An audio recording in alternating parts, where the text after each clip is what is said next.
Hello everyone, this is me Dr. Bindya Rising and I'm going to teach you or explain you a very important poem. The name of this poem is First Neighbors by Patricia Kathleen Pace, who was born in 1916 and died in 2010. First Neighbor explored the emotional and social challenges of immigrants in navigating a new Canadian landscape. As you know, the author has belonged to the nation of England. Now she is settled in Canada. What she thinks about when she is living at Canada in Canada. So this poem is based on her autobiographical feeling that she suffered at, at the time of her settlement. So the poem highlights the alienation and cultural adjustment they face, focusing on dichotomy between the newcomers and their new, often unfamiliar environment. So the key themes of this poem are cultural adaptations, alienation, and the struggle of identity. The poem contrasts the experience of newcomers with the established, sometimes indifferent, first neighbor. So the has used vivid, sometimes harsh imagery to describe the physical and psychological landscape the immigrants encounter. Before dive into the explanation of this poem, I'm going to highlight some biographical features of the author. Patricia Kathleen Pace was born in Swansea, Dorset, England, and moved with her family to Canada in 1919. Pace's parents moved with her to Red Deer, Alberta in 1919 when she was only 3, and later to Calgary and Winnipeg. Her father was Lionel Frank Pace, a Canadian Army officer. She has written a number of works that is related with her love for environment, love for children, and the impact of alienation are the key features of her themes. Such works are Unit of 5, S10, S20, The Metal and the Flower, Cry Ararat, 5 poems, Evening Dance of the Grey Flies, 2 poems are the works that deals with over the theme of environment and alienation and identity crisis.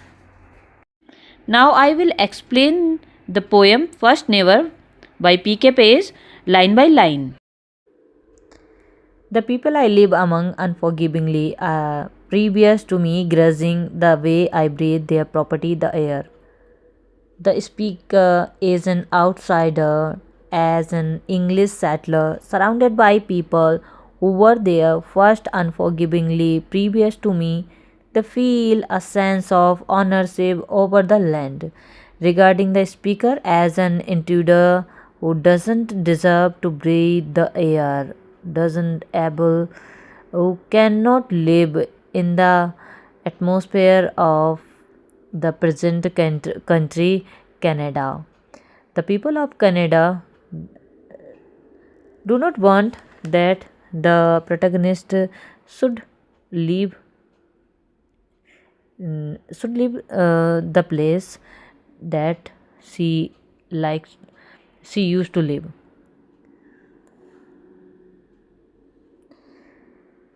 So twisted dialect differently shaped here. The speaker struggles to understand the language because the language of Canada is different from the language of England. By extensions, the culture. The local dialect is harsh to her English sensibilities. The girl in red tattered petticoat. The speaker fails to domestic task as she is eating a bread that has burned. So the girl who is wearing a red tattered petticoat is mocking at her act, and she is observing that the girl is saying with her eyes that she should go back where she came from. Also, England was now unreachable. sunken down into the sea. The speaker realizes there is no going back because the memory of that relates with England has got totally fade away, and there is no any mark, or there is only way to accept the culture of Canadian origin. So the familiar civilized word symbolized by the washtub she never learned to use is gone, replaced by harsh reality to accept her present condition. So the poem portrays the immigrant experience not as romantic adventure but as traumatizing, isolating event. The speaker is not only isolated from the landscape but also alienated from the people who told power over her. The previous residents, the phrase differently shaped years, indicates a mutual feeling of being foreign. She doesn't understand them and they don't understand her. And the damaged knowing of the language is both literal and metaphorical. It refers to the inability to speak the local dialect, but also a deeper inability to understand the culture, social, and natural cues of the environment. Stanza got used to being a minor invalid, expected to make inept remarks, futile and spastic gestures. The speaker feels stripped of her identity, reduced to a minor invalid, someone incompetent and helpless in this new world. She cannot handle the primitive, rough life. And the toad incident, she mistakes a deer liver drying by a fire for a toad. The native person, the Indian, is annoyed at her ignorance. The incident emphasizes the profound lack of understanding between her culture and the local environment. The encounter with the Indian and the deer liver highlights the settler's total lack of indigenous knowledge. She sees a squid things, he sees food. She is the foreigner, yet she tries to impose her own labels on his word. So she interacts with an indigenous person, but her lack of cultural knowledge makes her as a ridiculous question. The man is impatient with her ignorance. The dear liver highlights the harsh pragmatic survival completely foreign to her previous life. तो वह व्यक्ति जब उसके बारे में बात करता है तो उसकी इग्नोरेंस जो है उसको प्रूव करती है कि वह फुलिश पर्सन है. जो प्रोटैगनिस्ट है वो कल्चर की कोई नॉलेज नहीं रखती है. Annoyed he said no no dear liver very good. The man is impatience with her ignorance. तो वो इम्पेशेंस हो जाता है उसकी इग्नोरेंस से, उसे गुस्सा आता है. नेक्स्ट लाइन है आपकी हार्डनिंग एंड सर्वाइवल के बारे में बताते हैं. Finally I grew a chapped tarpaulin skin. I negotiated the drizzle of strength, meaning sat it down to just the latitude, something to be endured but not surprised by. In these lines, she says she stops caring about the insults and develops a tough, protective, waterproof outer layer. She will ignore everything that will decay the peace of her mind. And chapped tarpaulin is the example of her harsh decision. She stops trying to understand the sense meaning of their words and treats the experience as a geographical hardships, just the latitude, a fact of place to be endured rather than understood.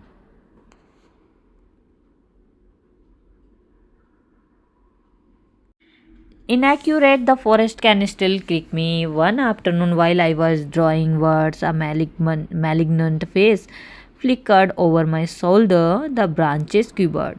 In these lines, she expresses that she breaks her own rule of not being surprised. The untamed Canadian wilderness, the forest, still unnerves crick her. While trying to paint or document nature, as she is drawing a word a word, the picture of a word, she feels a threatening presence. She imagines, she disturbed by interrupting a image inside her brain.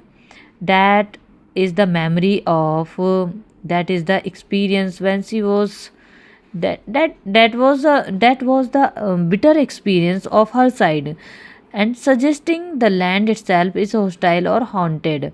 She expresses her grief that the land is, for her, is a place, a